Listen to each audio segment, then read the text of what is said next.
guys, welcome back to the Unfiltered. So we're going straight back into the Idaho Four case. And before we go ahead with this video, I just want to say that I'm not blaming anybody. All of this is my opinion, but I feel that we do have to look at one common thing that was going on around this horrific crime. And that is all of these students that were part of a fraternity or a sorority. Not only that, but they lived within walking distance from the Greek houses. And all of them were part of Greek life. Now, at the time, the University of Idaho was in a little bit of a crisis after what happened in 2020. So you had a lot less enrollment. Now, a lot of you might have been in this kind of situation, so you can probably correct me if I'm wrong about anything in this video.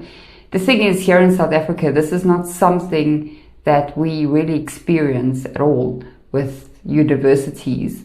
So remember that a lot of these students who want to actually pledge, well, they come from a background where family members were also involved in Greek life. And to me, that is something worth looking into. It's a big problem with these fraternities and sororities. I mean, there is a very dark side. On its surface, it's portrayed as having all these friendships where there's lots of parties and a big legacy behind it. But underneath all of that is a very long history of control, secrecy, and sometimes outright abuse. So to me, I feel we have to look at all of these things.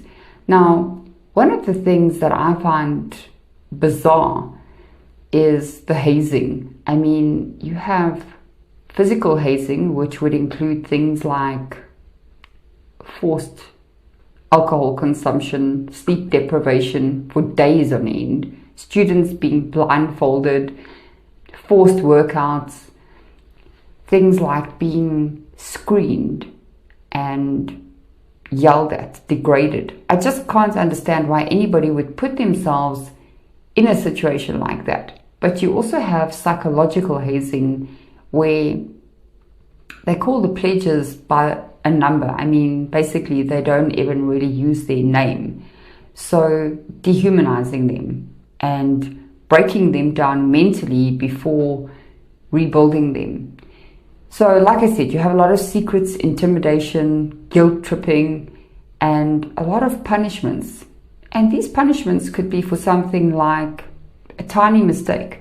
So you can just imagine that a worst case scenario, all these things, I mean, are very serious. They could lead to things like alcohol poisoning, organ failure, and even a student losing their life. So you have to look at this whole secrecy issue because it kind of becomes a shield to protect very bad behavior. I mean, you have things going on even now, and this happens in other universities. So we're not only talking about the University of Idaho here, but there are things like assaults, injuries, dealing with illegal substances in a fraternity house. And yes, I'm going to say that again, illegal substances, because I do still think that there's a lot of merit in what I've said before in previous videos, that I feel illegal substances might have had a lot to do with what happened on that night. Now, you also have a lot of violence between rival fraternities. And I mean, these people, well, they cover for each other. They're going to keep secrets to avoid any kind of punishment. In fact, snitching is one of the biggest taboos in these fraternities and sororities. To them, loyalty is absolutely everything. And I think, let's call them an organization, because that is exactly what it is. It's basically like no better than a street gang. And I mean, these guys even have attorneys that are on standby for a crisis. So it's very hard to try and police any of these people.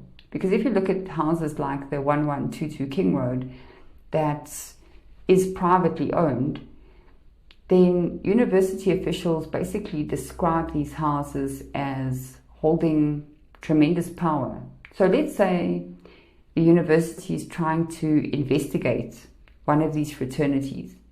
Well, there's going to be a lot of pushback from the alumni because they're basically, like I said, an organization, and they want to handle everything themselves. They don't want investigations. It's like the university's hands are tied when it comes to investigating any kind of fraternity. So people get away with a lot more than a student who is not affiliated with them. And you have to ask why that is. And I think it's, like I've always said, it's about money. You have to remember that when a lot of these students pledge, in many cases it's because one of their parents has actually paid for something, maybe like a new football field, or they've given a very big donation to the university. So when you're talking about that large amount of money, well, people are going to just turn the other way and keep quiet. And so these people get to do whatever they want, even if it means that they get away with committing several crimes. So if you look at these Greek houses, these are places where not only alcohol is flowing freely, but there's also a lot of underage drinking that is allowed and illegal substances. So it means that the students have a lot of times blurred consent as to what really happens. I mean, these places have high rates of SA. It's said that women or girls are very likely to be assaulted by fraternity members during pledge week and during recruitment week. So that's pretty shocking. I mean, some houses even have reputations that are known to students as a roofie house, a red cup house, or a don't go alone house, which is pretty frightening. So when you look at Greek life, there's this whole network of influence, people that have been in it for years and years. Like, not only their parents, but their grandparents have been in it. So these people are connected to businesses like law, finance, even politics. So you can imagine that these people who are wanting to get in, with their parents being past members, I mean, they're going to get a lot of special treatment. One of the things that I learned when I was getting recruited into Omega Delta Phi Fraternity Incorporated was that when you join, it's a lifetime commitment. For me, it was more like keeping that connection going on and keeping that mentorship going on. You continue to mentor students, even though I was gone for a bit, the students still reach out to you, they still recognize who you are, and they still ask you for advice. It's very well known that they have been known to favor students that actually come from wealthy families, and they even exclude people based on their looks. There's also a big social pressure in pledging to a sorority or fraternity. For girls, they have to be perhaps a certain weight. There's even incidences where things like eating disorders are promoted. It's also a hierarchy when it comes to beauty. So it has nothing to do with these girls' true character. And I think you'll see this becoming a very familiar thing as you look at some of these girls that are in the sorority. So I'm not going to go into deeply regarding that, but I do feel there are very dark traditions that probably should have been taken away very long ago. And these are things like lineups where pledges are basically insulted right into their face. They also have things like blackout challenges, forced confession rites, and something that I think pretty much shocked me were these kidnapping style rituals like mock abductions and blindfolded drives that happen in the night. Now this ties back to something that Dylan mentioned in the report. If you guys remember, she did say that she used to have strange dreams and that she didn't know what was real and what wasn't. But another thing that is very creepy are these blood oaths with these weird ceremonies, and they have these destroy or be punished tasks, like asking these students to do little petty crimes, theft, vandalism, and that is a real cause for concern about how Greek life at the University of Idaho operates. All these Greek organizations at the university are very significant. I mean, there are about 35 social fraternities and sororities on campus, with more than 1,400 students that are involved, and over 1,000 of them living in off-campus houses. Greek life participation accounts for more than 20% of the student body, so it's not far-fetched to be concerned that powerful alumni or major donors shield all this problematic behavior. So what they'll do is they'll downplay things like assault, and they will kind of slow walk an investigation and pretend that things like hazing don't exist at all. Basically, what they're doing is they will sweep it under the rug. So a lot of these sororities and fraternities actually brainwash students into joining them. In Idaho, they have over a quarter of the students that take part in Greek life, which is pretty huge. It's double than what they have in any other state. That's why it's very important to look into. So what they'll do is they will wash away a situation and they'll just call it a safety concern. But to me, it is a very big problem. If you look at what's going on, a lot of these students are doing things that are extremely vulgar. I mean, you have to ask what kind of person would even want their child to join an organization like this. I, for one, would not put my child in any kind of university like this one. But you also have to look at the bigger picture, because these parents have a very big influence. Like I said, the idea behind Greek life is that students are able to make a lot of outside contact. So they kind of disguise it as a brotherhood. I mean, if anybody questions something that is not right, then they'll say that that person is just being crazy. Because remember, it's in their best interest to have a very positive look in the public eye. So when you look at a town like Moscow, if this public image is ever destroyed, it would become a very big problem for the university, because basically without the university, this town would go under. So they're not going to want to damage their reputation in any way.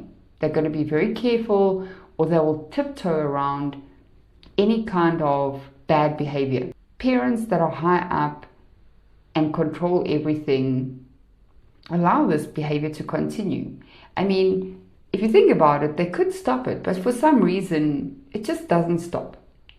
You see this going on to this day. I mean, you hear of students that are basically beaten or becoming victims, even losing their lives all the time. So it's not uncommon. But I think they prey on very vulnerable students as well. Students that can't make friends outside of the university, but you know, it's just not funny in any way. When you look at the way that some of these students behave, it's not only vulgar, but you can see that a lot of them are spoiled brats. So you guys remember that Xana and Ethan went to that Sigma Chi party. So also if you look at their initials, basically the Sigma Chi and Xana and Ethan's initials are the same. So it's pretty weird. Now we do know that Maddie actually recruited Bethany as her little sister into Pi Beta Phi. And also just 6 months before this, well, Katie, Xana and Maddie had issues with the sorority. And not just with the sorority itself, but with the presidents. And once you have joined and you've been through this whole initiation process, the thing is that you can't just leave. You can't drop them and say, that you want to be out. You're basically expected to be part of Greek life for the rest of your life. That's why a lot of people in Moscow are so closely connected. Now, if you guys remember, Maddie and some of the girls mentioned that they were being stalked near the campus. And they told this story to the vape store owner. And this was about 3 weeks before the unalivings. So I found that to be very strange. But why is it that these girls who dropped their sororities were stalked? Why, after dropping their sororities, were they also constantly harassed by the police in the area for supposed noise complaints? And why were all of them that were part of this Greek life killed in the end? So you have to remember that there was also this big fight with Ethan and another member. Supposedly he was in the same fraternity. Now both Ethan and Xana were involved in this fight at this party, and then just hours later they happened to lose their lives. And you would think that law enforcement would actually look into this, but they didn't. So I've always said, in my opinion, they cleared a lot of people way too quickly. Also, on the night of the 12th of November 2022, Sigma Chi magically said that their cameras weren't working. And I found this very strange. I mean, if you go and look into this and you go and look on Google Earth, you can still see that Sigma Chi is blurred out. So are other houses in the area, and I wonder why that is. Like I said, they were all at this party, but not Katie or Maddie. Now, why did they decide to go off on their own? I mean, is it possible that the Sigma Chi members didn't want them at this party? So it doesn't make sense to me that Katie went back to the house for an event with Dylan, and she was supposed to be Dylan's +1 for a sorority event, but then she just went off by herself. So we do know that Dylan said that she passed right by Xana, and she apparently saw a man in a ski mask, and that she didn't call 911, she didn't call her parents, law enforcement, she didn't even call her boyfriend. And according to Dylan, she said that this person who was in the house also saw her. So when you look at Dylan, I mean, at sentencing, she couldn't even look at Brian Koberger. She was basically referring to her friends as her best friends, but she didn't even know how to spell their names. But yet, these are her best friends. And the thing is, Bethany wasn't even at sentencing. Not only that, but Dylan wasn't able to speak at the memorial because, according to her, she was so traumatized. And the thing is, I always wonder about that, because right after her best friends passed away, she was seen partying it up, living her best life. So I just have a feeling that these two knew way in advance what was going to happen. Also, take it into account how many times Bethany and lied. Evan Hunter Johnson, we all know that he was over at that house a lot of the time. So is it possible that he was in charge of what was going on in this house? So what I'm saying is, all of them lied, and you have to ask, why were they lying? Who was protecting them? Now, if you look in this Greek protocol book, one of the rules is do not notify parents in event of a death. Yes, you heard that right. And I mean, they say this will be done by emergency officials or university personnel. Basically, they're saying do not announce any death until you have a coordinated plan of action with your chapter advisor and the office of the fraternity or the sorority. So, I mean, you would think that law enforcement would be a big priority, but according to the Greek life rule book, you don't announce anything at all until the members have been notified and they have a plan. So, was Dylan just following protocol of Greek life? I mean, like I said, this is just something that we have to look into because it's very tricky. The university is never going to go against them. It would basically be like biting the hand that feeds you. I mean, half of the budget of Moscow, Idaho comes from this university. And this includes paying law enforcement, public defenders, and investigators. So we are seeing a very big pattern here. It would be very possible if this crime was committed by somebody that a member of one of these organizations would have a very big problem on their hands now. This would cause a big struggle of power from people who are high up in this organization at the university. Then you have the Moscow Police Department and the investigators who are looking into this. And like I've always said, follow the money. Who has the most money in this situation? Well, it would be the alumni who donate and who hold very powerful positions and who are giving a lot of money to the university. So when I was watching the interview with the Chapins, and also when I saw them on that series, Ethan's mother in specific, Stacy Chapin, well, she gave me a bit of an ick. I mean, basically, she's always been pushing this idea of Greek life being around family and people who care. You have to remember that Ethan's brother, Hunter, is also Sigma Chi. So is his sister, Maisie. Now, these two were basically allowed to go right back to the university. I mean, how did Stacy Chapin even send them back there? How did she know that her other two children were not in danger? And then we have Maisie, who is named Sigma Chi Sweetheart of the Year. So add to that Stacy Chapin is now involved with Osram. I mean, these are the same people who basically said that they wanted to stay out of the public and heal.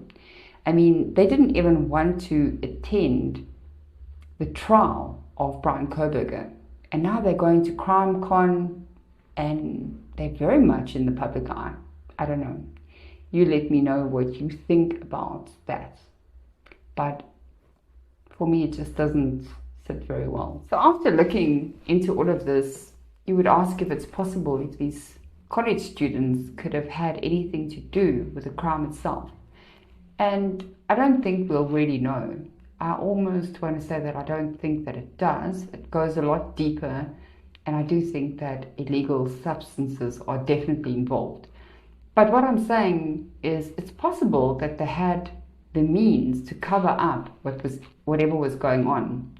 You have to remember that these people are very loyal to the fraternities and the sororities, and they don't want a scandal. But I do believe that law enforcement knew exactly what they were dealing with as soon as they got there. So to me, it's very possible that all of them were working together to cover up everything. It does sound far-fetched when you say it, and other people don't believe it, but they would cover up as much as they could to keep this Greek life organization very happy.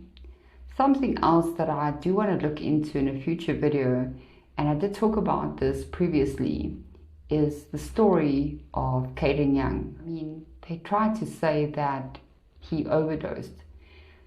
But after seeing all of this, I think it's worth another look, because something is very, very wrong with everything going on here. At this point, I think the only person that isn't lying is Brian Koberger. But let me know what you think. Please don't forget to leave a comment.